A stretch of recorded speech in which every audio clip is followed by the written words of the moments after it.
এই আফতাবুদ্দি এদিকে আয়। আসসালামু আলাইকুম চেয়ারম্যান সাহেব। তোকে তো ঢুড়ি পাওয়া যায় না খো।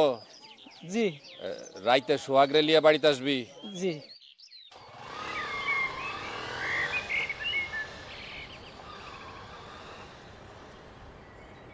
তোমার করে চা খাওয়া মনে হয় হবি না নে। হঠাৎ বাবু মনে হচ্ছে আসবি না নে। তুমি আমাকে চা দেও না কে? আরে হঠাৎ বাবুর নামে না হলে রাহো। সেই রকম অর্ডার নেই রে ভাই। তালি নয় আমাকে নামে লিখে রাখো, তারপরও চা দাও। তোমার করে নামে যদি লেখি তাহলে সেই লেখাটা তো মনে করো জীবনের মনে লেখা হয়ে যাবে। ওই যে একটা গান শুনেছিলাম না, পাথরে লিখি নাম পাথর ক্ষয়ে যাবি, হৃদয়ে লেখি নাম সে নাম রয়ে যাবি। এমন ভাবে কথা করছো যে আমার কাছে 2-4-10 টাকা পাওনা আছে তোমার। সে লাইনই তো হাঁটিনি, তা পাবো কেমবা করে ভাই?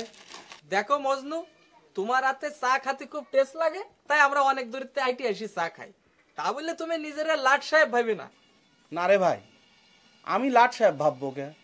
আমি নিজে চার দোকানদারি মনে করি। তবে একখান কথা কই, টেকা দিবে চা খাবে, হিসেবটা সোজা। তোমার দোকানে কি মানুষ আগে টেহা দিয়ে চা খায় নাকি? যে তুমি আমাদের কাছে টেহা চাও, আগে চা দাও খাই তারপরে টেহা লেও।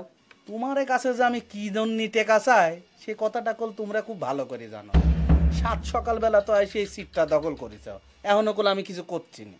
এই মজনু ভাই, দাও 2 কাপ চা দাও। হঠাৎ বাবু না আসলে পরে বিল আমি দিয়ে দেবনি।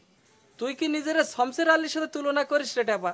তোর মতো একটা পকেট মারের কাছে আমরা চা খাবো, এটা তুই কেবা করে ভাবলি? শোন, আমরা আর যাই কিছু করি হালাল খাই, বুঝেছিস? হালালের কথাই যদি ধরো, তাহলে পরে আমার মতো হালাল কামাই তো খুব কম মানুষই করে।